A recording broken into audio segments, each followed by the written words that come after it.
So I'm Dr. Heather Koldewey. I'm Head of Marine and Freshwater Conservation Programmes for the Zoological Society of London. So basically I'm a marine scientist and a conservation practitioner, and I've been working on ocean issues for over 20 years.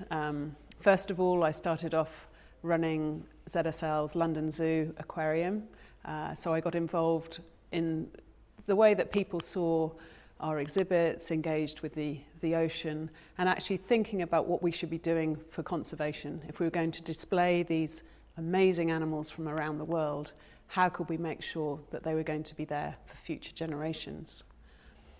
So my role now is to run a portfolio of conservation projects around the world. And I really look from two angles. One is preserving the last ocean wilderness areas, so working on very large marine reserves around the world. And secondly, to work on the front line between poor coastal communities and ocean conservation. So how do we solve that balance where people depend on the ocean for their livelihoods, but unfortunately that ocean is in trouble?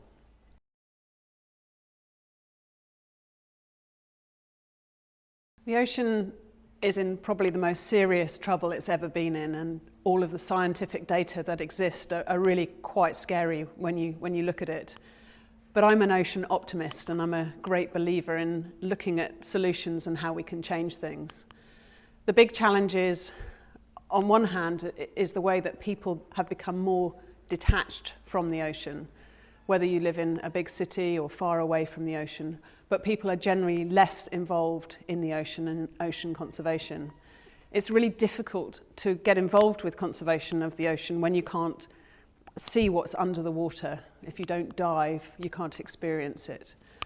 And ever more, there's people who are depending on fish for food, there's global trade, there's increasing industrialization of our fisheries, there's expansion of...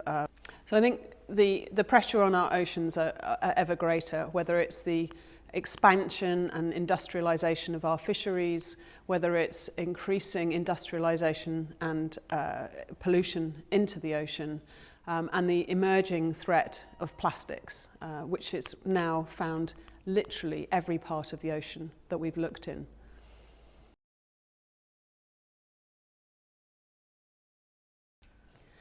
I think the really positive thing for me since first discussing this foundation in 2014 is that the ocean is more on the public agenda.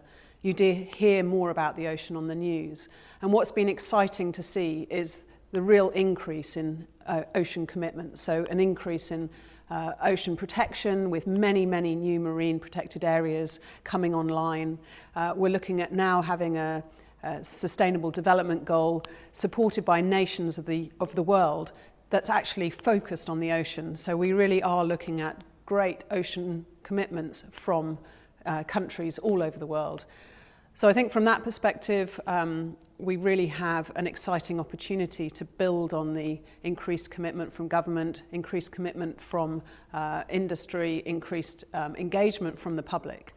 And we still see aquariums as visitor attractions really booming. We see ocean documentaries getting incredible audiences. We know that people really love the ocean. People have a strong connection with the ocean, from whether it's from a cultural point of view, a sport or recreational point of view, or happy childhood memories.